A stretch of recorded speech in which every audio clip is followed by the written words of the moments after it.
Hey everybody, and welcome to Finance Magnate's latest webinar. My name is Rachel McIntosh, and I'm a cryptocurrency journalist and podcast host at Finance Magnates, and I'm going to be the moderator of this panel.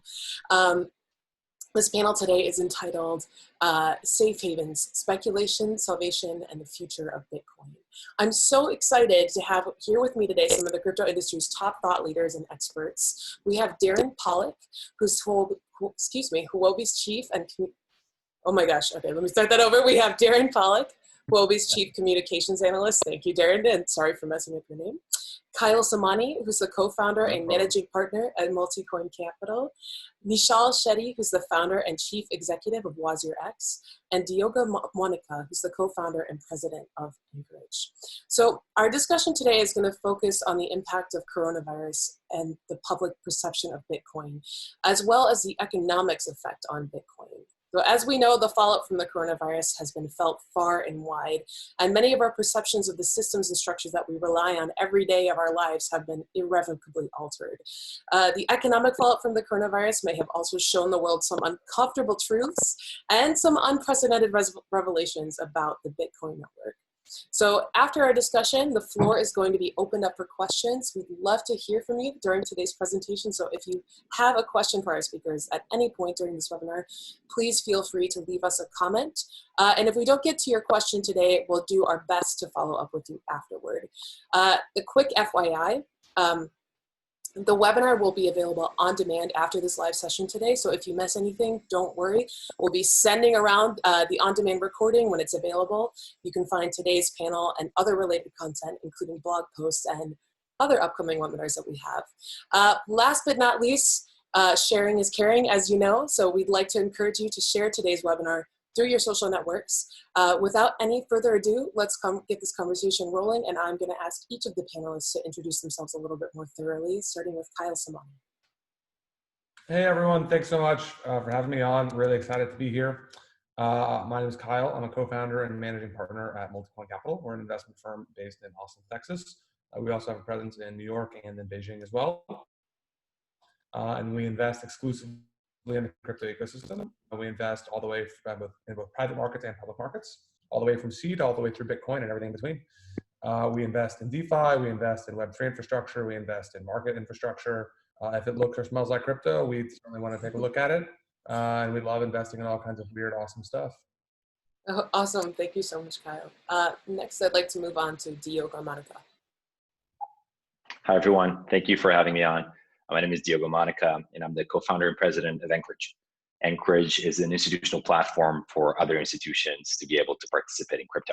We do custody services, brokerage services, staking, governance, so on and so forth. Super excited to be on. Thank you for having me. Absolutely, thank you for being here. Darryn, we'll move to you next. Thanks, Rachel. Yeah, thanks for having me. I'm the chief communications analyst at Huobi. We obviously an exchange business that is looking to move into the global space, and my main role is to push the global communications, to let people know what Huobi is up to across the world, and to drive our communication strategy throughout that. Wonderful, and last but not least, Nischal. Oh, Nischal, can you hear us? Yeah, I can hear you. Yes, okay, can you introduce yourself? Thank you. Yeah, thanks. Hey everyone, my name is Nischal, and I'm the founder and CEO of WazirX. We are India's largest crypto exchange. We recently got bought over by Binance, so we are now part of the Binance family. And happy to be on the show and share all the interesting stuff that's going on in the crypto ecosystem. Yeah, so happy to have you here. So let's jump right in. So one thing that we've learned as a result of the coronavirus crisis is that Bitcoin may not be as much of a safe haven as many people seem to think it was before the crisis started. So arguably this narrative that Bitcoin is a safe haven, this narrative that was very prevalent in the pre-corona era, so to speak, has kind of taken a bit of a backseat, a little bit of a different role. So I want to throw this out to all of the panelists, but Darryn, I'll start with you just for logistical purposes. Was Bitcoin ever really a safe haven? And what are your thoughts on how COVID-19 affected the safe haven status?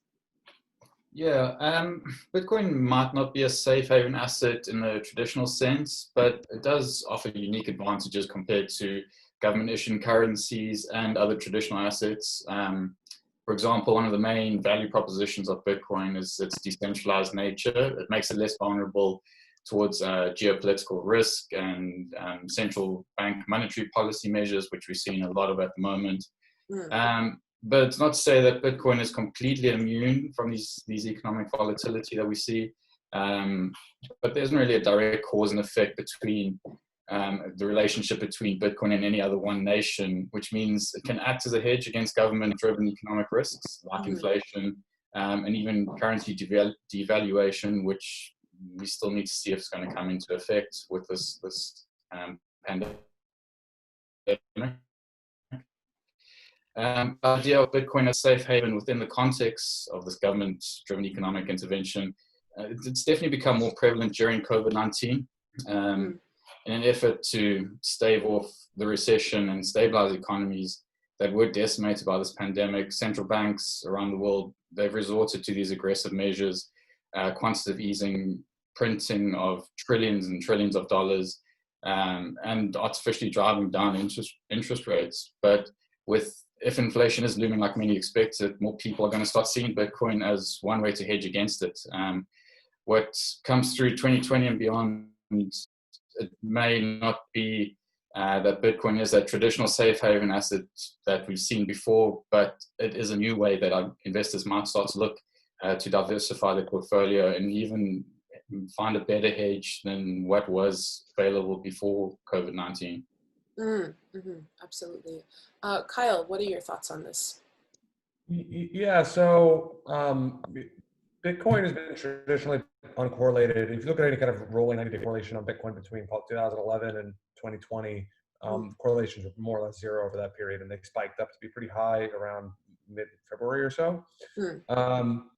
And then since then, they've kind of decoupled again, and Bitcoin has gone back to what's looking to be like correlations that reflect pre-February 2020.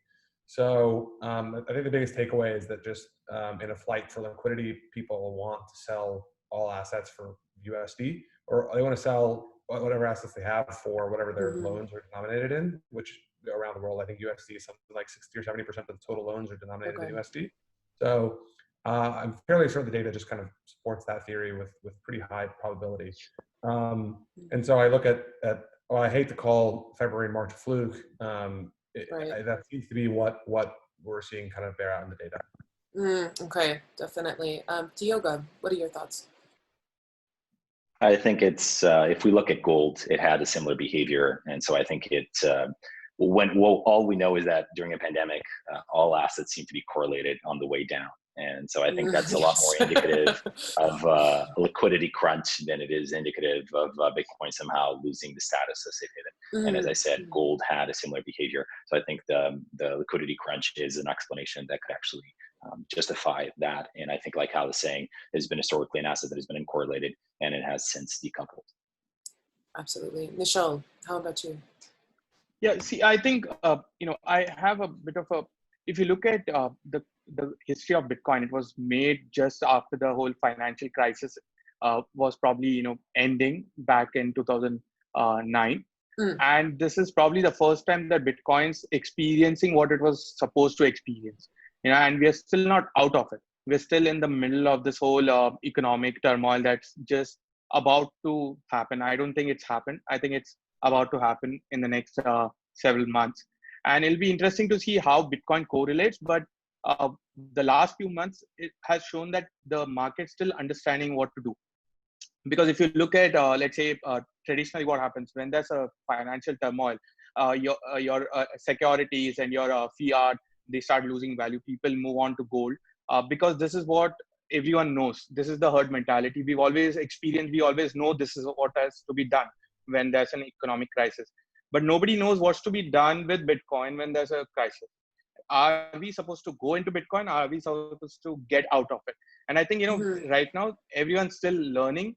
And the next several months will really tell us what's supposed to happen. That's my thought, and that we are in the middle of it. It's too early to say that Bitcoin's, gotten out of it or shown what it is. I think we'll know over time now. Yeah, definitely. And as you were, all of you said, this was a time of getting in and out of Bitcoin, lots of movement in the markets.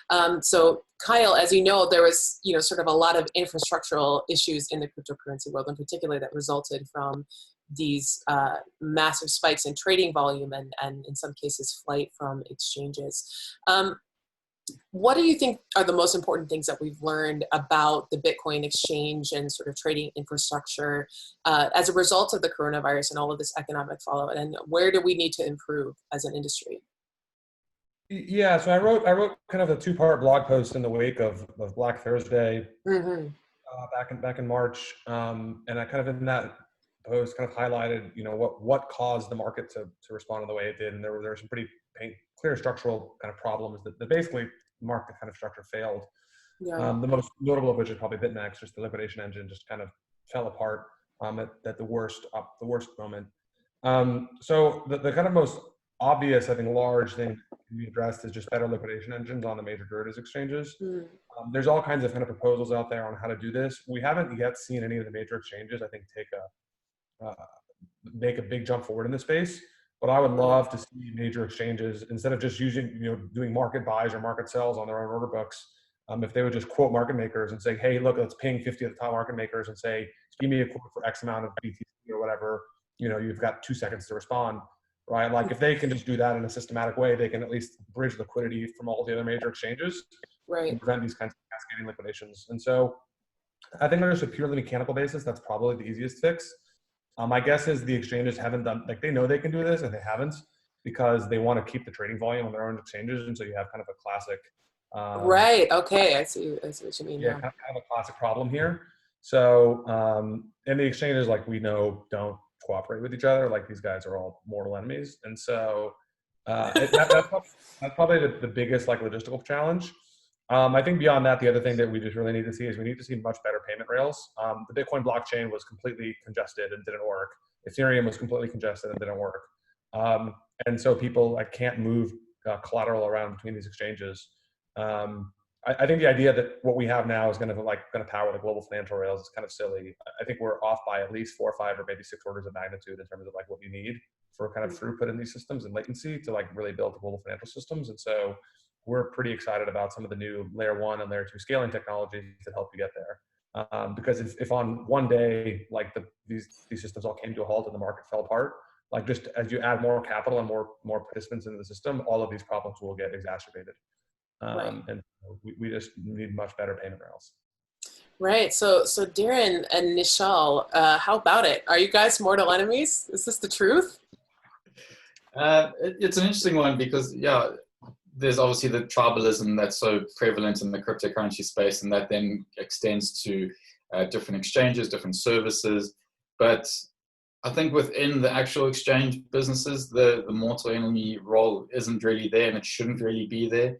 Our goal as an exchange is to provide someone a service, and it's up to that person to choose their service.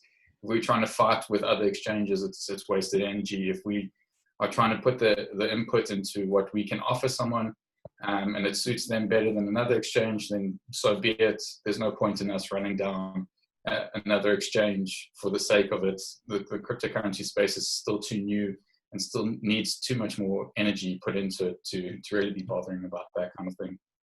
Right. So Nischal, do you think then, sorry, go ahead. Just to add to the point, I think what is happening right now is we're just too early into the whole efficiencies in the space. As exchanges, all of the exchanges today have open APIs where you can build on top of them. You could pull liquidity from all the exchanges. You could do all of those things that you see happen in the traditional markets. But the thing is, there haven't been enough systems built out right now just because we are too early in the game. And I don't believe that exchanges are going to build these, but these are going to be built by third parties. Probably new startups who will come in and find that liquidities can be pulled from everywhere in a very efficient way. And, what Kyle said, those things will happen.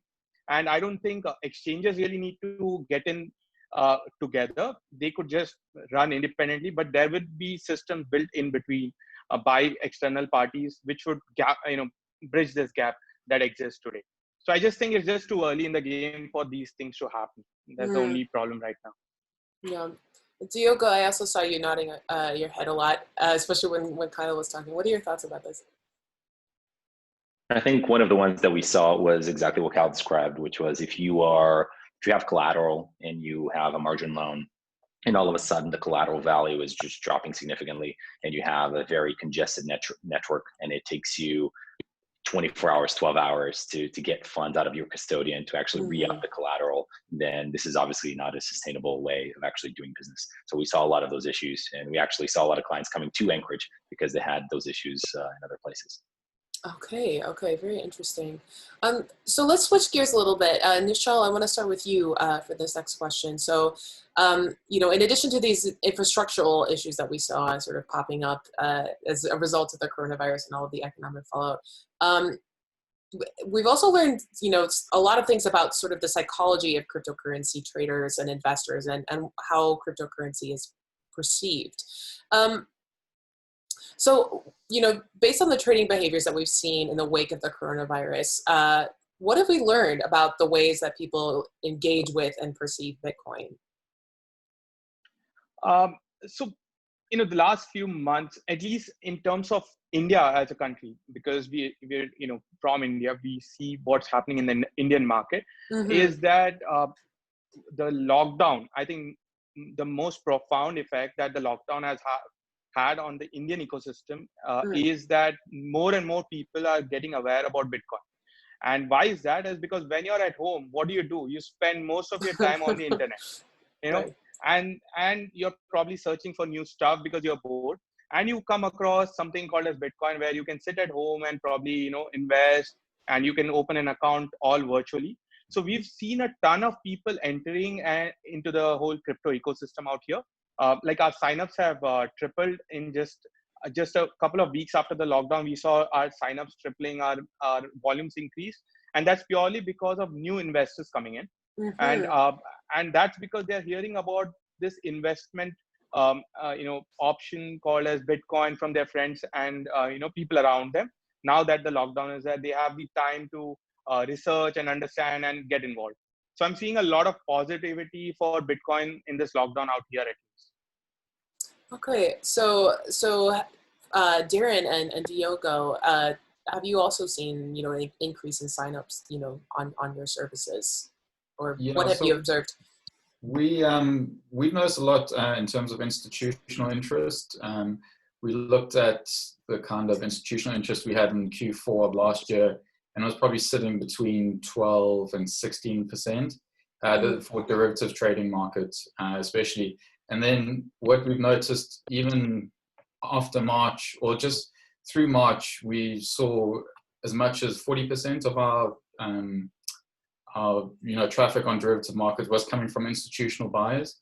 So that's a big thing that we've noticed, and we're still trying to kind of correlate if it's linked directly to the stock market that kind of collapsed at that time, or if there's more to it, and it was something that was building, because even through January and February were obviously very good months for Bitcoin, and was trying to make its way back onto mainstream media as a progressive opportunity for institutional traders. But even through the lockdown, the economic collapse, the potential of more economic difficulties, we're still seeing institutional interest growing. And I think a lot of, even again, looking at the media, Paul Tudor Jones has obviously spoken about it. It's getting a lot more legitimized in a time where there is a need for, looking at something else. We all know the world probably going to look very different after this pandemic across every sector. And I think the financial markets are especially, open to needing a change. And for institutional investors, it is something different, but it is something that's kind of almost been forced upon them now because of what's happening externally from the cryptocurrency space. Yeah, we've seen similar things in the sense that Anchorage is an institutional platform only, so we do not deal with retail. So I can't really speak to that side of the house. But institutions, I saw two main things. There were a type of institutional investors that were exploring coming into crypto, and then had to turn around and go deal with the other aspects of their portfolio that were on fire. And we saw a lot of other investors that were on that path and accelerated their path to say, hey, this is a good buying opportunity. This is a good opportunity to actually get into the market. So we saw both things. Okay, definitely. And Kyle, have you also observed anything, just sort of, not somebody who's operating a platform necessarily that people use, but what have you observed in the space? Yeah, so again, we don't really face against retail, so I can't speak that side of the house. I can tell you we've seen definitely an uptick in interest from sophisticated investors who are looking at primarily the digital gold narrative and saying, okay, like, we gotta go look at this and see what's here. And they're all now working their way through that diligence process now. But there's definitely a new wave of interest, which is just starting to pick up. Okay, great. So, Diogo, I want to throw this next question to you to begin with. Can you talk a little bit about the future of Bitcoin from a from a custody perspective?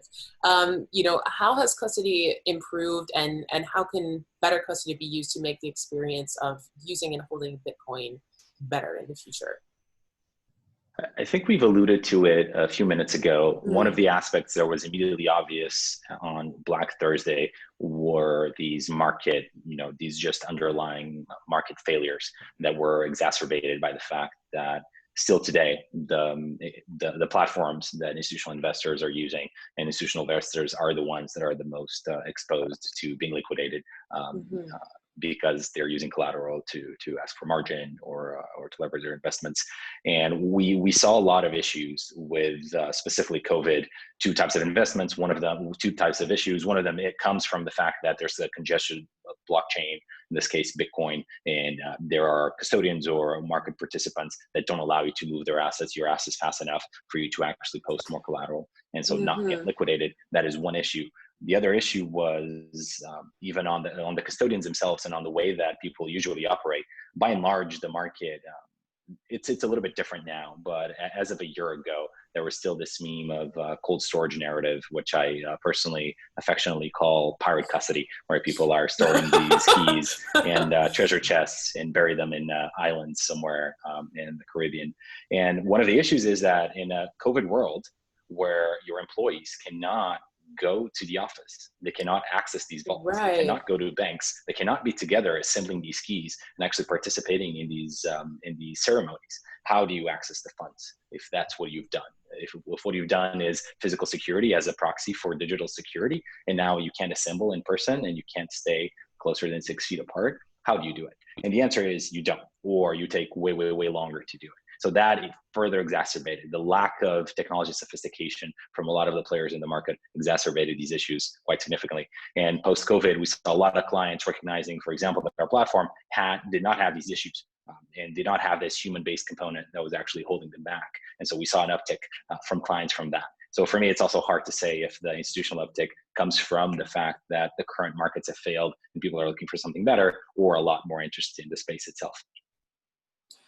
Wow, yeah, I had never even considered that before. This element of what is this pirate custody thing. I love that. Turns out cold storage is not resistant to pandemics. Yeah, exactly. I want to throw this out to the rest of the panelists. Do you have any thoughts on what Diogo said? Not everyone at once. Okay, let's move on. Thank you so much, Diogo. So this next question I'd like to throw towards Nischal to begin with. So Nischal, can you talk about how the coronavirus crisis has affected Bitcoin as opposed to other cryptocurrencies?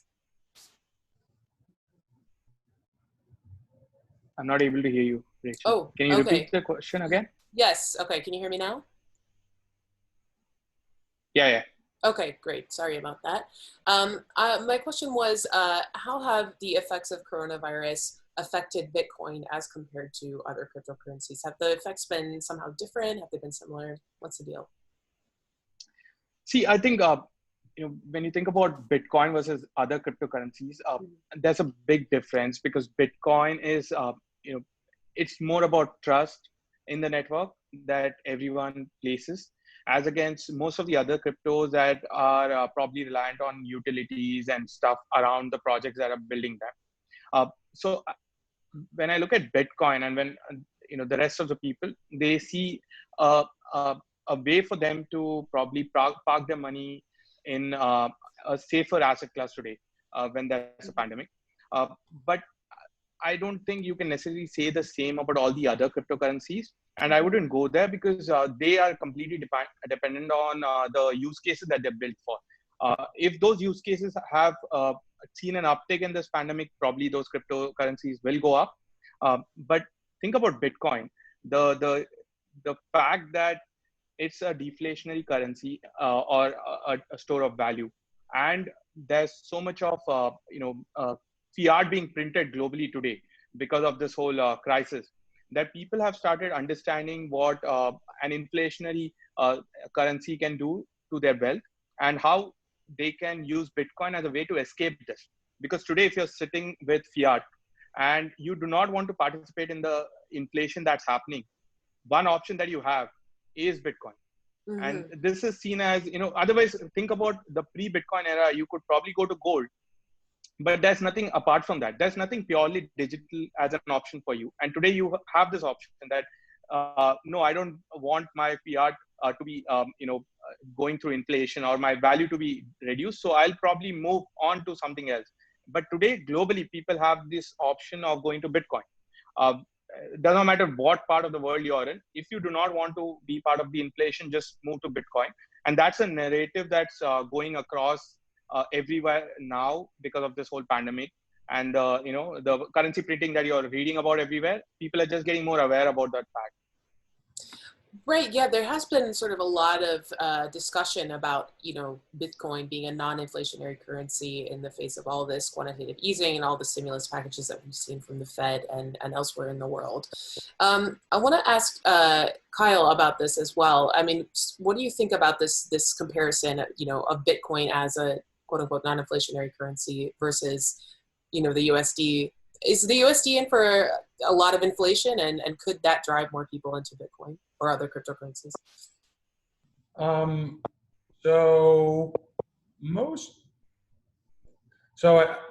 What we seem to be, what is likely happening in the wake of this crisis is you're seeing there's a lot of fiscal spending by almost every major government around the world.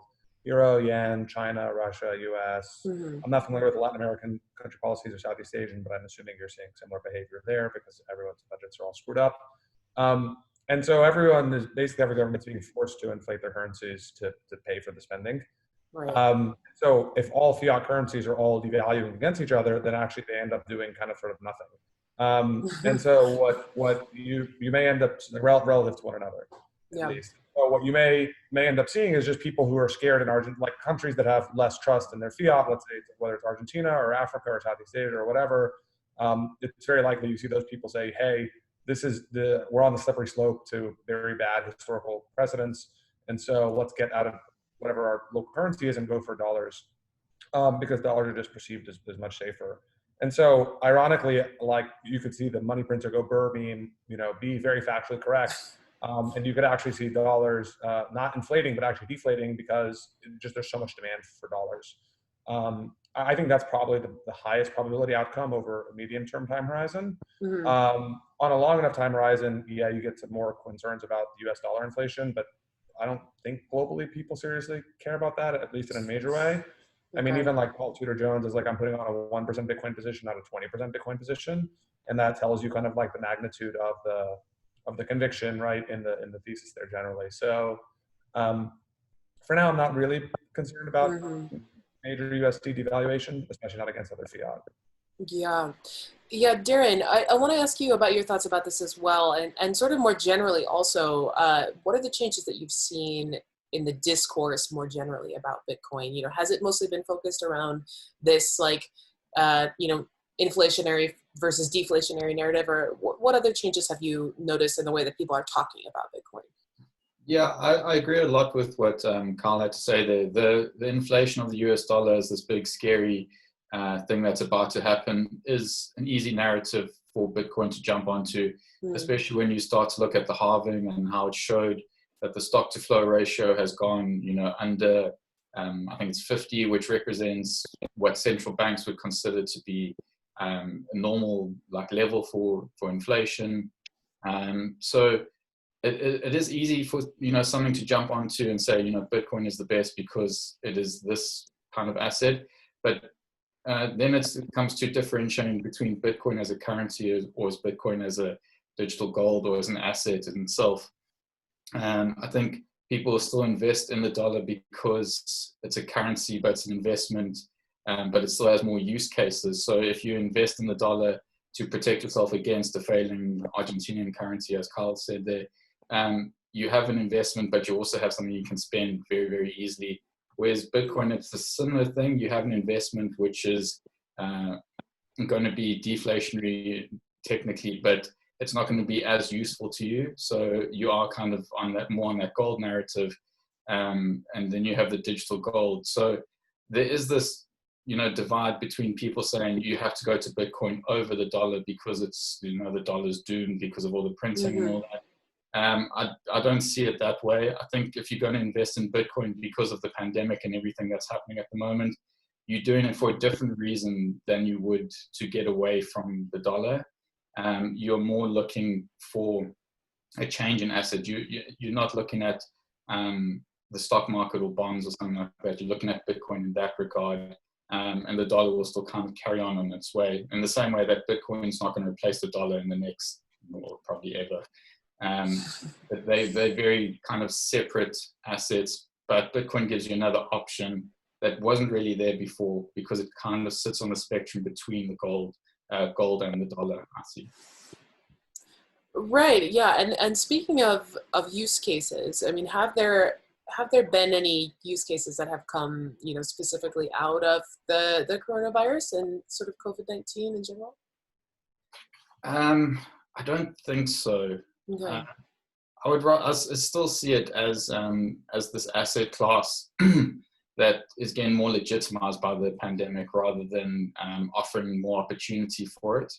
There's a lot of people who will try and jump on perhaps blockchain as a solution to the pandemic in ways that it can disrupt certain areas, and that links maybe back to Bitcoin and cryptocurrency as a financial tool of that. But I don't know if there's any direct use cases where we can say if it was not for Bitcoin, we would not be able to get over this certain aspect of the pandemic. I think the best kind of part of it that comes out of it is a bit like what Nischal was saying. It's something that people sitting at home can learn about, and they can sit on their smartphone. That's all they need, and a couple dollars, and they can start investing and learning that space.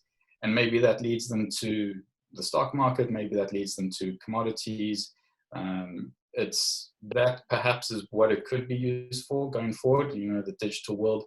I see it maybe as an introduction for people to start trading, investing, looking after their money in ways that maybe weren't possible, say 5-10 years ago. Right, exactly. So I want to throw this to some of the other panelists as well.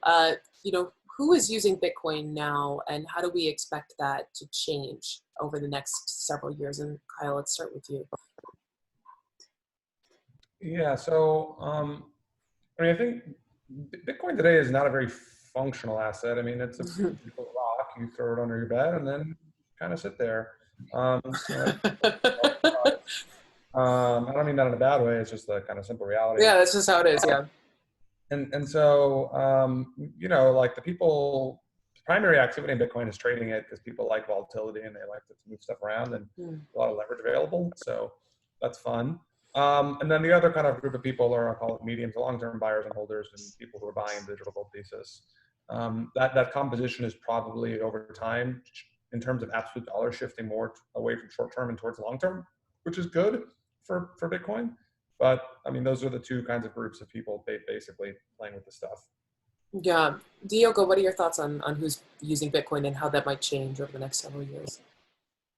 No, I think that's absolutely right. I think the use of Bitcoin has very much stayed with the digital gold narrative, and we've had other crypto assets that are, going towards the actual use cases, the medium of exchange use case that Bitcoin is supposed to and the other use cases around, world computer and the ability of actually doing remittances and all these other aspects that people are trying to go after for actual use of a cryptocurrency outside of speculation.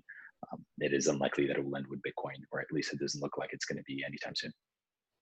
Absolutely. Nischal, what are your thoughts? From an exchange perspective. See, I think more than the exchange, because I'm here in India, what I see is, take for example, in this pandemic, the banking infrastructure has taken a lot of hit because it relies heavily on the offline presence. So if people want to open bank accounts, it's really difficult for them today sitting here under a lockdown. And now let's take, for example, you want to help someone, you want to, transfer money to them. The best way today, if they do not have a bank account, is for you to tell them to probably, get a Bitcoin wallet, just download it and you can send the Bitcoin to them. Nothing is easier and faster for you to transfer money today to someone who's sitting at home without a bank account than Bitcoin. And I'm seeing a lot of people doing this to their near and dear ones, to people they do not know, where, maybe sending through banks might be difficult because the other person won't have a bank account, but they can definitely ask them to just download one of the Bitcoin wallets and transfer the money, I think that's an amazing use case that I'm seeing around, at least in the sectors that I'm looking into, the people I'm talking to in different countries. This is definitely happening right now. Okay, nice to hear. So, Diogo, this next question I'll direct towards you. What have you seen in terms of change when it comes to fraud and manipulation in the cryptocurrency space? As a result of coronavirus, perhaps, but also sort of more generally, and how do you expect this to continue to evolve over the next several years? Well, I think the pandemic, the most obvious thing that it did is cut in half the revenue from the scammers. And then, it's since recovered, but that was the main impact that it actually had. So why is that? Because the price went down by half. Yes, okay. The contributions continue at the same amount, if not increasing. It has nothing to do but with the fact that the price towards the US dollar has decreased. I think one thing that is interesting is that Bitcoin is actually a terrible asset to do fraud and to do crime in. And only small scams that actually don't have scale or enough interest actually, get through and are not seen. There's not a lot of large scale scams that are not controlled and that they're not visible, and that with a little bit of metadata plus blockchain analysis, you can't actually go and unwind. And then as soon as somebody makes a mistake and one of the actual edges of the graph is linked, all of the graph is linked. I think it's just it's the same thing that we do in payment systems around collection of metadata and doing graph analysis to actually find scam groups and scam graph connected users. And so that's fantastic with Bitcoin. So it's actually not a great asset for you to do scams in, but it is a very good asset, like Nischal was saying, to actually send to one another without actually having to go through the normal financial system. And that means that there's not only fraud. If you have Bitcoin, you send it to a bad project, but actually ransomware, the ability of infecting your computer with malware, and then malware encrypts your files, and now you can only get the decryption key if you actually send some Bitcoin. We've seen a lot of growth of that. Nothing that has been accelerated or decelerated by the pandemic, just the normal course of having something that has value, but is also very easy to send from one country to another country. In fact, it doesn't really matter what country it's being sent to. And obviously the monetization of the prior types of malware kind of like decreasing across time, and ransomware becoming the primary vehicle for cybercrime to actually monetize. Yeah, Kyle, what are your thoughts on this also? And Diogo, I love that you said that Bitcoin isn't a very good asset to do fraud in, because that's not really an argument that you hear very often. Kyle, what are your thoughts on that? So I have no experience like trying to hunt down criminals or do that kind of obvious motivation for Diogo's statement is that you have a perfect audit record of all this stuff, and so it's just very easy to track where money goes. We've generally seen the crypto exchanges do a very good job of making it hard to cash out. So like the hacker who stole 70,000 Bitcoin or whatever from Bitfinex in 2016 has still been unable to cash out his tokens. Yeah, that's so crazy. stolen has been, some of it's been able to be cashed out, but a lot of it hasn't been. And so Binance, the guys who stole the Binance money last year, like they've been largely unable to cash out. And so we've generally seen like, and then look at D-Force got hacked like a month or two ago. And the hacker got caught through some metadata that leaked around his IP. I love that story. Yeah. And, he returned the money like 2 days later or whatever. So we actually see a pretty consistent theme here of, because there's so much metadata left on kind of your trails that it's pretty hard to pull this stuff off. My sense is that, I agree with Diogo that this is not there are smarter ways to be a criminal than to use something with a perfect public audit record behind it. Definitely. So Darryn and Nischal, I kind of want to ask you this question also, from an exchange perspective. But on top of that, how has the way that these major hacks that have happened over the past several years, as well as the high trading volume and everything that has happened as a result of the coronavirus, how has that influenced the way that you think about sort of serving users and clients? What are you trying to do, and how have these major disasters, including something like a hack, or even if it's not on your exchange but a hack in the space, as well as the coronavirus crisis, how has that influenced the way that you think about serving clients? And Nischal, we'll start with you and then move to Darryn. Sure. I think security is an ongoing aspect. It's never done, and it's always getting better. And if you see, that's what every exchange has to do. Just get better at the security aspects.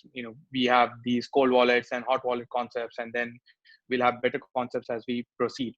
So that part aside, I think the other thing that we've seen as exchanges in this whole coronavirus thing is the online aspect of interaction has greatly improved. In terms of before, we were always thinking about, let's have offline events to meet people and talk to them about crypto. Let's get them to understand cryptocurrencies and safeties and security aspects. Now what we do is we hold webinars. The way this is happening, we do more of this online, and we see that we can scale faster in spreading the right information about security and stuff to our users through online aspects, online webinars, rather than previously doing all these offline stuff. So at least as exchanges, we're going more towards all these security aspects going online and spreading the word about it to our users, rather than the previous approach, which was slower. I think we've been able to reach more people now through these online initiatives compared to before, where we had to go to offline meetups, and that was like you were limited by the location and where you could go. Now it's just gotten easier for us.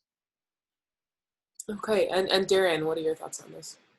Yeah, I think it's interesting what Diogo said there, because obviously Bitcoin itself, it's its own entity, and the scams and the hacks and everything that happen around it don't actually involve it at all in many respects. It's more people either getting caught out or systems that aren't secure enough, and the Bitcoin and the blockchain itself has nothing to do with it.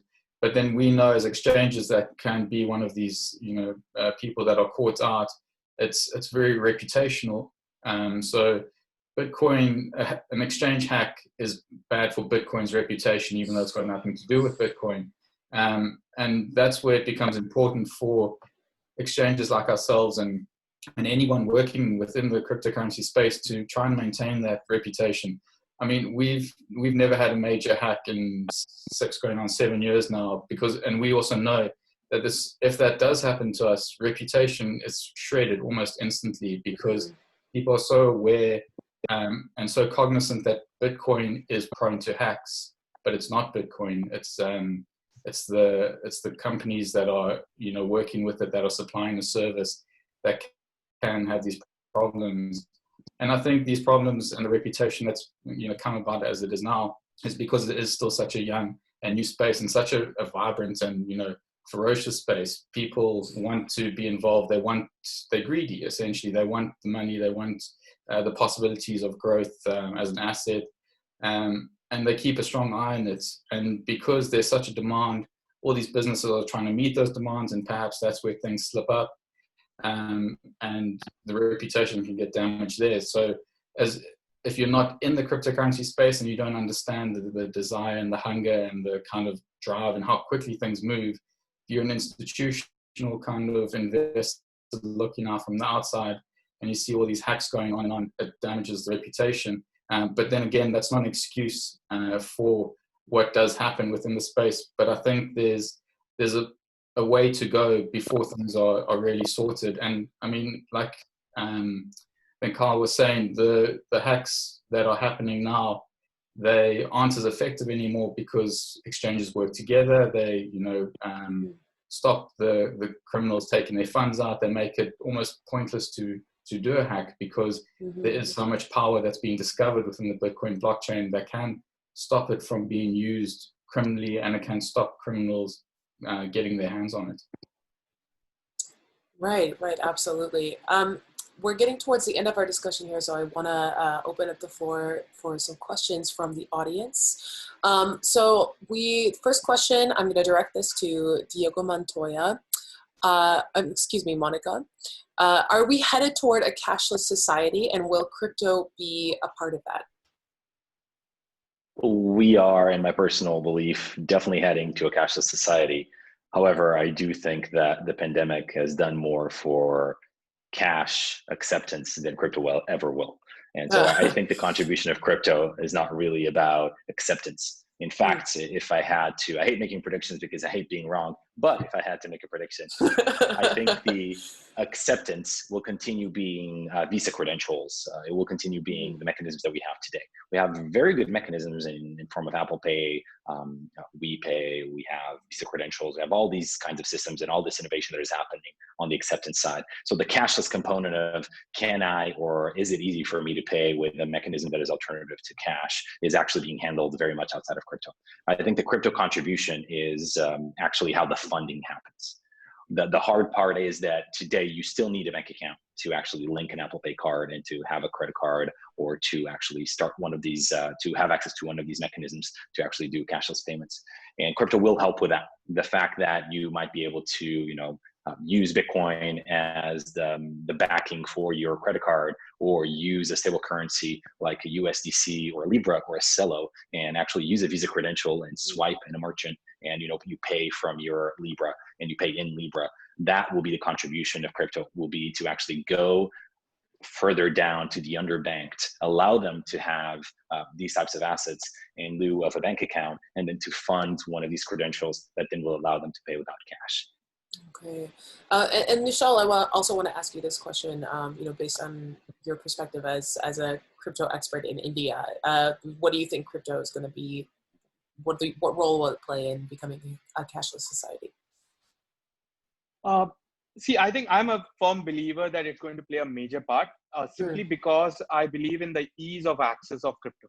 I just think that it's just become so much easier for people to get their hands on crypto, that any other form, requires a longer time for me. Like if I want a card, it takes me longer. If I want a bank account, it takes me longer.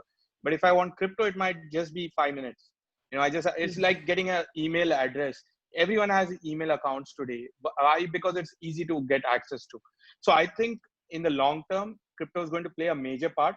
How and in what shape and all, I think it will evolve, because today we just think about fiat, and then we think about gold, and we say that, if Bitcoin is digital gold, it can't be used as fiat. But I think these thoughts will change as we gradually move ahead, where we'll think that even if I'm invested in an asset class like Bitcoin, I wouldn't mind paying my expenses through that rather than having a fiat component which never grows. Bitcoin at least is volatile. At least it will grow.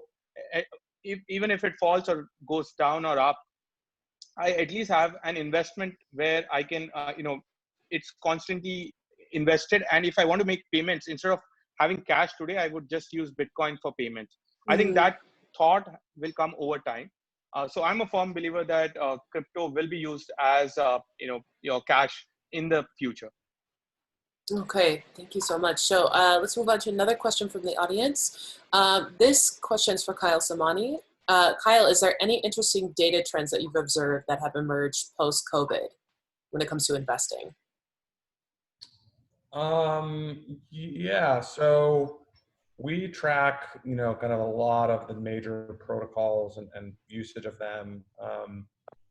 Generally speaking, Bitcoin is the least interesting in my view. I mean, it's just like, because it doesn't do anything. And so like the net implications are generally pretty weak. It's very hard to have high conviction views around what things mean, because most of the traders shuttling capital and collateral around and stuff. What we have seen, and I'm not sure this is directly related to COVID, but what we have seen is we've seen some of the smaller protocols really start to accelerate growth in a very meaningful way over the last 90 days. Okay.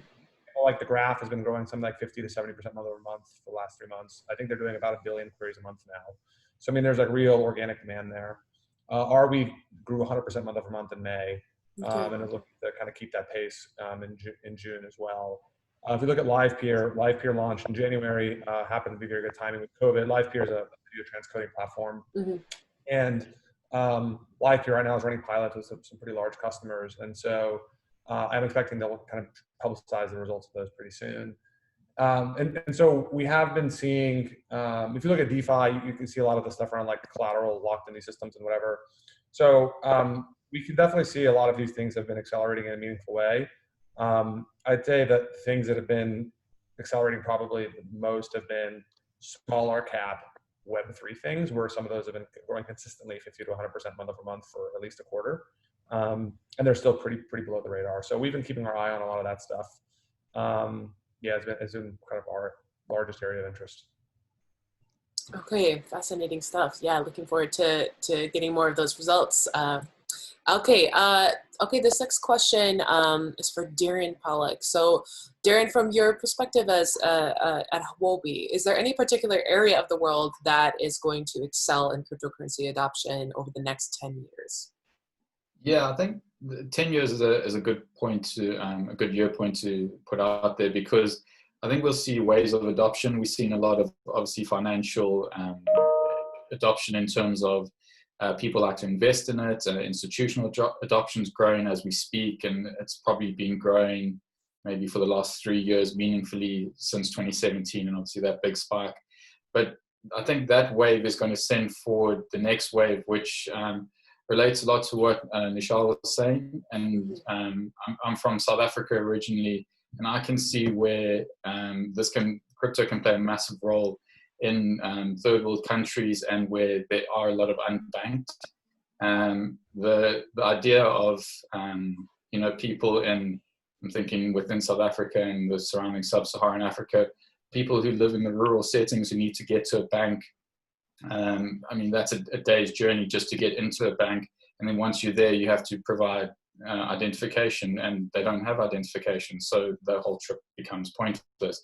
But if you have a smartphone, which has permeated the global population so much, you now have access to a bank account of sorts. You have a wallet, which can be seen as a bank account. And then with that, the growth of DeFi, into that, you start to get these financial applications, which people who firstly didn't have access to a bank can now have access to loans and all sorts of other things that only banks used to be able to provide.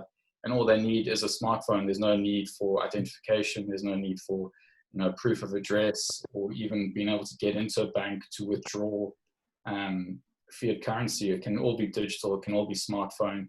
And I think there's a big opportunity for countries or even continents that have faced financial legacy from the first world. They can start to leapfrog beyond that and not be under a system that doesn't really work for them. It's a potential for a creation of a new financial system that's more tailor suited to third world countries. Nischal, I saw you nodding your head. Do you have anything to add? Yeah, no, see, I completely believe that when you look at adoption, right, it's a function of ease of accessibility. Now, you look at the traditional telephone lines where it used to take days to get a telephone connection. And then the cell phone came and we could get a cell connection just by walking to a nearby store. You get a SIM card and you're just connected. And that drove adoption to a different level. Similarly, I believe that the traditional financial systems have had lower adoption, which is why not everyone in the world, the unbanked that we talk about, that's a massive portion of the world audience that is unbanked today. That's because they have not been able to access these traditional financial systems. So just imagine the potential that crypto brings to the table, because now it's just made it easy. So even if you say that the people in the traditional system do not move to crypto, I still see a world where the unbanked would move to crypto, and that would still make crypto way larger and more interesting than the traditional systems. So it's a very, very, interesting time right now. Definitely. Okay, we have one last question.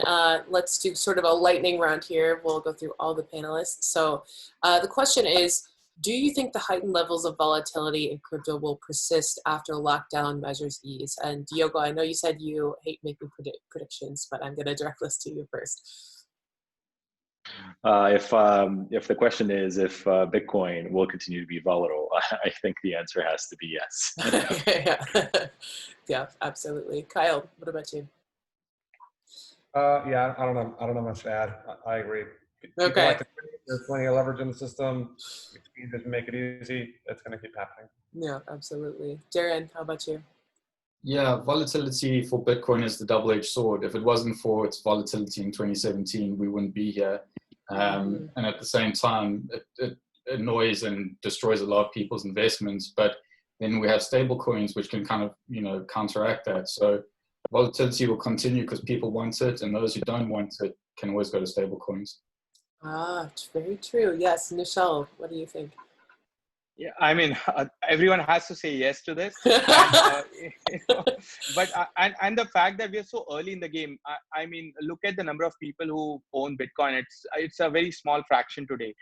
So till it does not reach everyone, the volatility that you see today, it's going to continue, and it might increase further as more and more people get into it. So I think it's just going to be there forever, I feel. Okay, great. Panelists, I want to thank each and every one of you for your time today. This has been absolutely wonderful. So much wisdom and insight. For our audience, that's all for me and our panelists today. Thank you for sending in your questions and for tuning in to watch this webinar. If you'd like to meet Finance Magnates in person, we're going to be having the Finance Magnates London Summit, God willing, on the 17th and 18th of November at Battersea Evolution in London. You can find all the details for this event on our website. I hope you enjoy the rest of your day. See you next time. Panelists, thank you so much. Thank you so much for having me. Thanks. Bye.